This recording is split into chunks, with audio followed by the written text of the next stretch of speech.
At some point in life and in business, what got you to here today will eventually stop working. Not because you failed and not because you did it all wrong, but because you outgrew the version of you that built what you have now. And if you keep building on old habits, old standards, everything will eventually break. Not all at once, but quietly, piece by piece. If you're new here, welcome. My name is Lauren Hatch. I'm the CEO and founder of Live Fearless Media. I help women turn their mission and message into real revenue by building content and strategies that actually work in the real world. This is the Live Fearless era, a space for honest conversation about business, leadership, and rebuilding, even when it didn't work the first time. This is not about hustle worship. We are not a highlight reel, and no, you are not going to lose your soul to scale. We're here to talk about building businesses that actually last, navigating pressure, pivots, and creating systems that work with your real life, not just in the fantasy land of multi-million-dollar companies, but for you now, where you're at. If that's the kind of work you're here for, make sure to follow along. We release episodes every week. If you watched the last episode, I opened up about where I'm at right now. Reality is, I am in a rebuilding season just as much as some of my followers are. I shared what it takes to rebuild when everything falls apart, when your back's against the wall, and when it is build or lose it all. What I didn't share, and what we're going to talk about today, is what did I do to start this journey? Because I didn't start rebuilding the business as step one. I started with rebuilding me. You cannot rebuild your future with the version of you that survived the collapse. I want to be very candid about what we're talking about. These aren't ideas or experiments that I haven't put myself through. In December 2025, I sat down to plan my year ahead. 2025 was the year of the fall apart. Everything went wrong. Life, family, business, personal, health. It felt like every single area of my life took a hit and took a hit hard. So when I looked at 2026, it was the year of the rebuild. My goals were to bring it back better than ever, to build things I never thought I would build before on levels I never thought I would build before, and to do it in a way that would be sustainable and energizing so I wouldn't be back here again. Because let's be honest, I'm building from that place of build or lose for the second time in my life. Because I didn't learn the lesson the first time. But sometimes, for some of us, including myself, it takes a few attempts to get it right.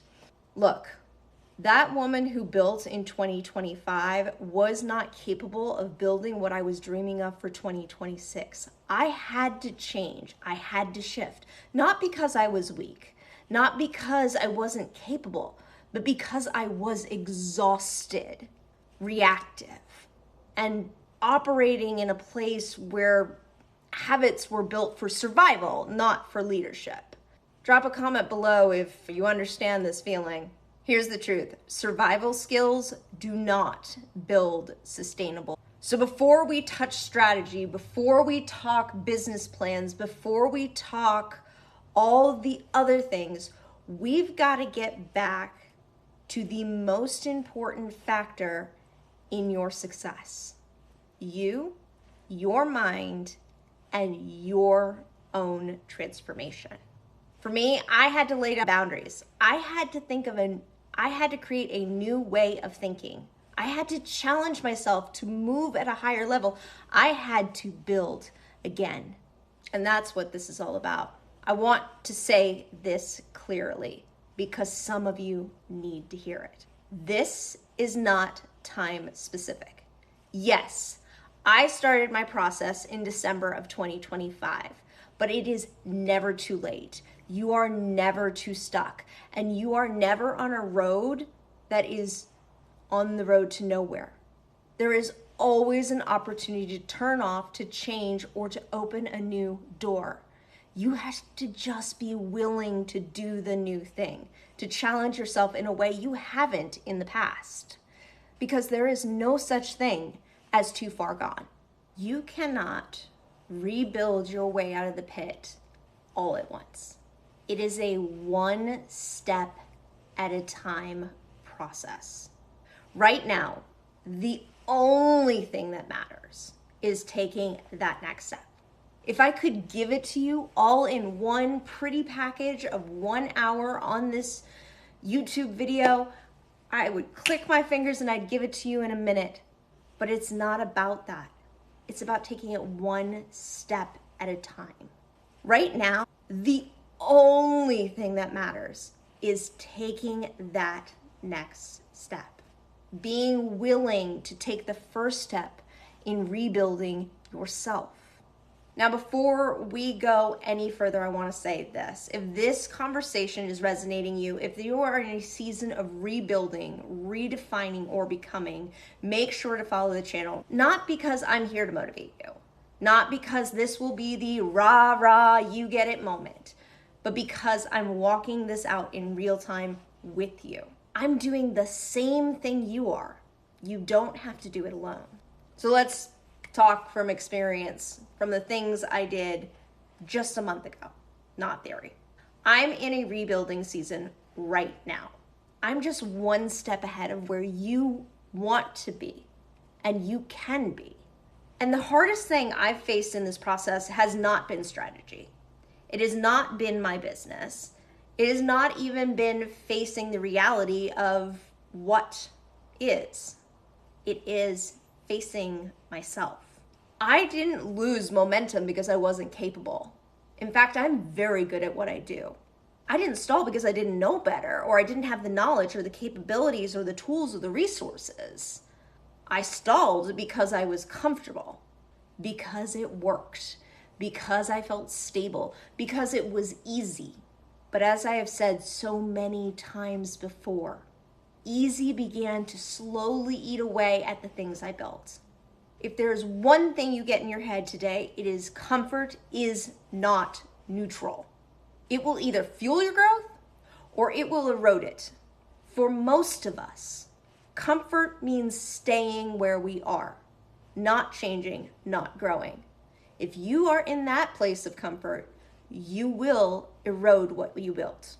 I say this from experience because here is the truth, and I will repeat it over and over again.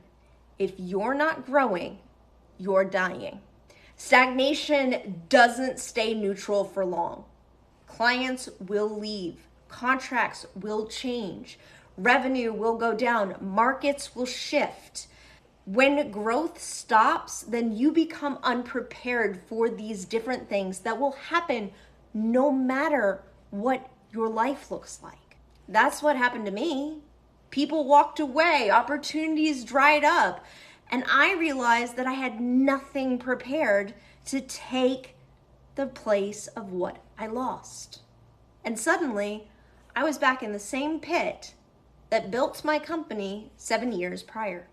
Every build or rebuild starts with one simple decision. Stay comfortable or become fearless again. Here's what most women miss. A new level of you does not require more motivation. It does not require the pretty quotes and the lovey-dovey and all the things. It requires you to step into the new version of you. To make these things we see on the vision boards and the quotes and the motivational speakers real in your life, tangible, actionable. Sometimes, like me, you'll have to go back to the seed phase, back to when you were hungry, back to when you took risks, back to when you were willing to grow no matter what happened. I had to take myself back to a place where I looked at opportunities the same way I did 7 years ago when I started Live Fearless Media. Opportunity didn't come often back then. And when it came, I needed to grab it with both hands and never let go. Here's the reality. that kind of action, it's not polished, it's not protected, but it's willing. It's willing to step in. It's being willing to grasp everything God has for me and hold on to it with everything I have. And you have to grasp what is yours with everything you have. The reality is that is not a polished thing. It's not protected. It's all about being willing. You have to have the same kind of willingness for what God has planned for you. And when you choose this place of growth over comfort, opportunity will start to appear again. I know that firsthand. It's not magic. I guarantee this. And it will not be instant, but it is predictable. Leadership doesn't respond to comfort. Leaders are very rarely comfortable. It's all about stepping out, being yourself, and stepping into courage. When you show up for yourself, decision-making changes. You stop waiting for perfect clarity, and you stop outsourcing your confidence to other people, things, even your business. You take ownership of the changes that are going on in your life, in your spirit, in your body, in your mind. You stop reacting to the day.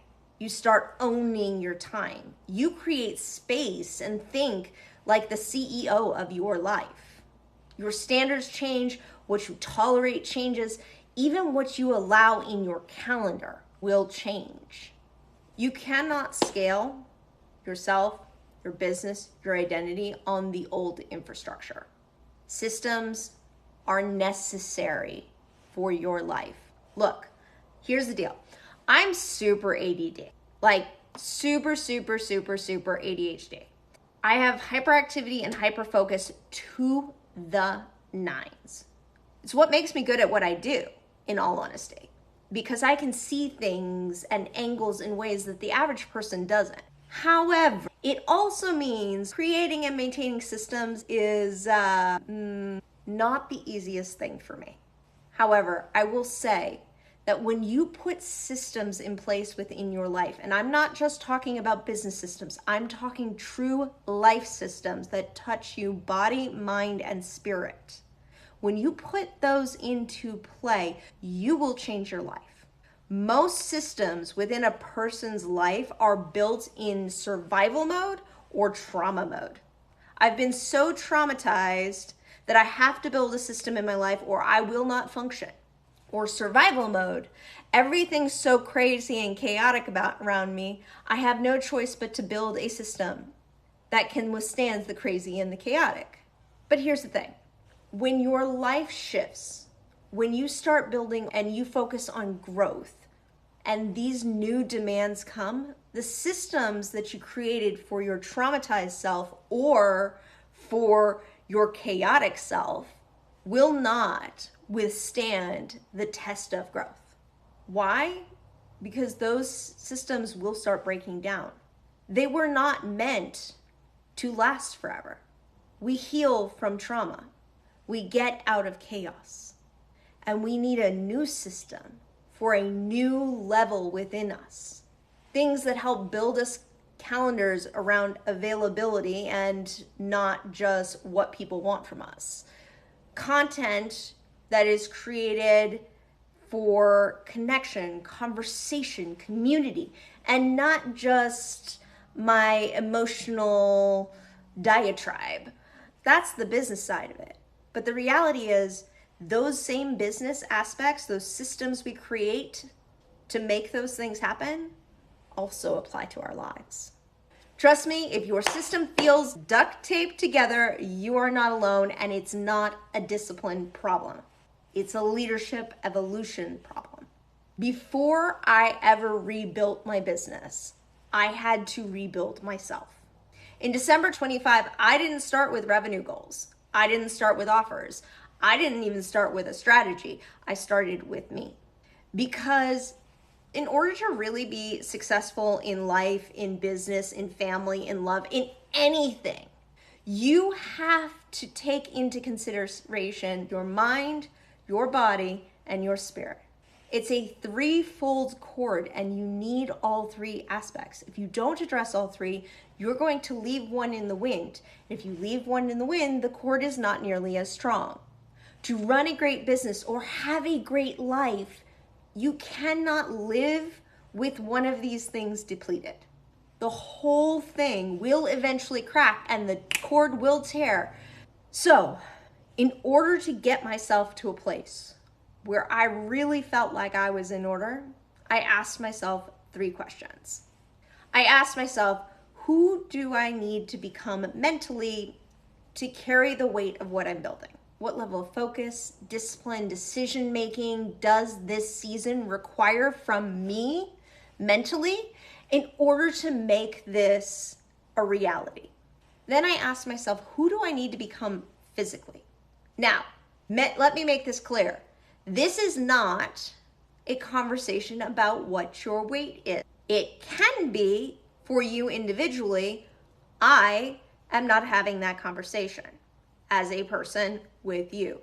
This is about energy and stamina. Are you living a life that is consistently energized and built for stamina? Not short bursts of energy, not high and lows and rises and slumps, not one day where you can't even get out of bed and the next day where you're running so hard and so fast and with so much anxiety you literally are vibrating. But where do you create the consistency for yourself physically so that you are intentionally creating energy and stamina that can make things happen? For some, this will have to do with weight loss. It did for me. In truth, I gained a lot of weight last year because of just the stress of everything, the anxiety of everything. I let myself gain a lot of weight. For me, I stopped feeling like myself in my old skin. This is a for me scenario. In order to get to my best version of myself, I needed to drop weight, be more consistent with my workouts, go on more walks, take more steps, drink more water, do the things that I knew I needed to do for my own personal body, my own personal mentality, and my own physical capability to run the race I wanted to run. Look at what it is for you, write it down, get really specific on these things. After that, I asked, who did I need to be spiritually to stay grounded and anchored? What was going to anchor me when things felt uncertain? Only after I got to those aspects of my life did I ever approach the business goals. Goals that align with my capacity, not just my ambition. Goals that required growth, but weren't going to be an act of self-betrayal or self-sabotage. I didn't create goals that were completely out in outer space. Well, I kind of did. Let's qualify that statement. When I originally started writing down my goals, I did dream as big as I could. And then I got specific about 2026. Because my long-term dreams and goals, the biggest dreams and goals I've got, I wanted to write them down, make them real, make me think about them. But what was the one step I could realistically take in 2026 to move myself towards that? Now, my long-term goals are huge. I don't expect to make them happen in 1 year. I don't expect to make them happen in 2 years. Some of those long-term goals turned into 5-year goals. Some of them turned into 10-year goals. Some of them turned into what I said was I'm not giving a timeline goal. I know there's debate on whether or not if you don't have a timeline, it's not a goal, but I personally have dreams and visions that are so big, to put a timeline on them would be insane because some of the things I want to do are a little out of this world. So I said, okay, here's the big picture. This is what I'm going to achieve in my lifetime. Maybe I'll achieve more. Who knows? But lifetime, here's step 1. Here's what is realistically able to happen in 2026. I didn't take my lifetime goal and make that my 2026 goal. That would be self-sabotage. It would be self-betrayal. Instead, I made that my long-term vision. And I said, okay, here's what I'm doing in 2026 to make that real. If you have big dreams and visions, put them down on paper and then work backwards to what this 1 year can look like. But don't make the big lifetime goal your 2026. Could it be potentially possible? Yes, but depending on how big that is, it might be more of a miracle than a goal. So why are we addressing body, mind, spirit before business? Remember, you cannot build a strong business by ignoring the builder, especially if you don't have a team around you. If you are a solopreneur or somebody dreaming of a side business or doing something on your own, you cannot ignore the builder. You cannot afford to ignore the builder because you are the powerhouse that makes it real. So now that I have my goals, I'm gonna write my rules of engagement. Now, what are the rules of engagement for the year? The rules of engagement are the non-negotiables. These are things like how I protect my time, how I make decisions, what I say yes to, what I say no to, things I'm going to add to my life, things I'm going to remove from my life. Let me make this very clear. These are very tangible things. These are not aspirational, they are operational. How am I operating in my day? How am I keeping my calendar? How am I keeping the rotation or pattern of my week if you keep a CEO pattern like I do? How do I make offers? Am I willing to do custom offer? Am I going to stick to one certain set of offers? Am I going to do this? Am I going to do that? This is where the rubber meets the road.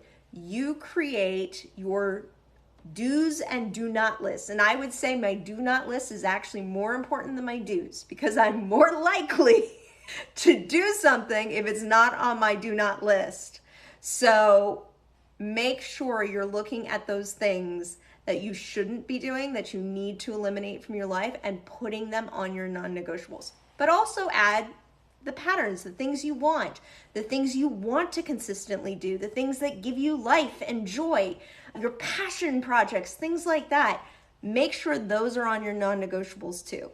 It is a matter of creating both boundaries and passion for how you're going to move forward. It becomes your filter for everything, from content to your calendar to your offers. Because when things get hard, this becomes your standard. And standards allow you to hold your line. Remember, it's not just about rising to the level of your goals.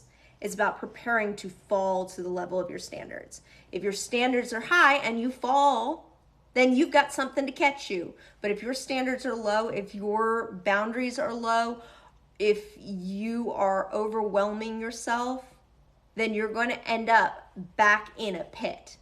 So we want to set the standard high. After that, I wrote my manifesto. I know. It sounds like you're villainera. I am aware of this. But I wrote my 2026 manifesto and I challenge you to write yours too. Now, this is not for Instagram and it's not for anybody else. This is something uniquely for you. I am never going to share my manifesto. Well, I may share my manifesto in the future. Maybe I'll share my 2026 manifesto at the end of 2026, but I'm not going to share my 2026 manifesto right now. This is about creating a clear declaration of what your year is going to look like, who you're choosing to be, what impacts you're going to make, what you're tolerating and what you are not. It is about what kind of life and business you are creating. This is where we do get aspirational. Now, we want to be real and aspirational. So write aspirations that apply to you. Don't just cherry pick some pretty quotes that you like. Pick the things that mean the most to you. I would say write it yourself and hand write it the first time. If you want to make it look pretty and design it like I did at the end, great, but hand write it at first. It's not going to sound very poetic. It might be a ton of run-on sentences like mine was originally, but it needs to be honest. Go back to it over and over. I read mine daily because it helps you think even when things feel heavy and unclear. It helps you continuously motivate yourself because you have created your own aspiration based on your goals, based on what you want. Now, if you want to share this with others, you can. But as I said, I kept mine to myself for the year. Maybe I'll share mine at the end of the year. Who knows? We'll come back to that another time. When the world gets loud, you need something that brings you back to yourself.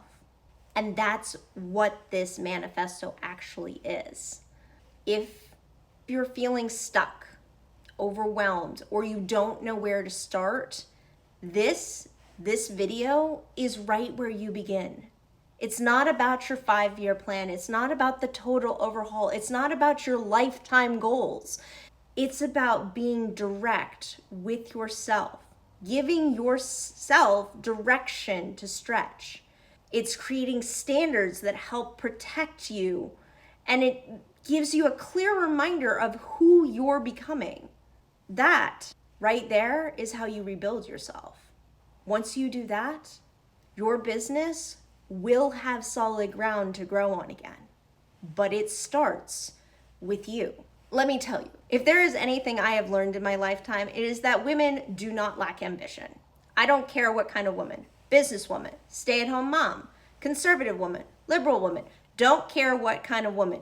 No woman lacks ambition. Whether they're trying to build the best for their family or they're trying to build the best for their business, it's all about building and creating and doing new things, new opportunities. And when it falls flat, it's not because they didn't know or they weren't good enough. Most of the time when it falls flat, it's because they lacked the systems that aligned with their goals, with their lifestyle, and with what they're trying to accomplish. Clarity is the bridge between who you are and what you are building. If you've ended up back in the pit, or you're stuck, or you don't know where to go, your life and business is asking for a different version of you, and this is the channel for you. So make sure you hit that follow button, because this isn't about being someone new. It's about finally leading as you've grown to be. And remember, whether it's in life, love, family, or business, it's time to live fearless.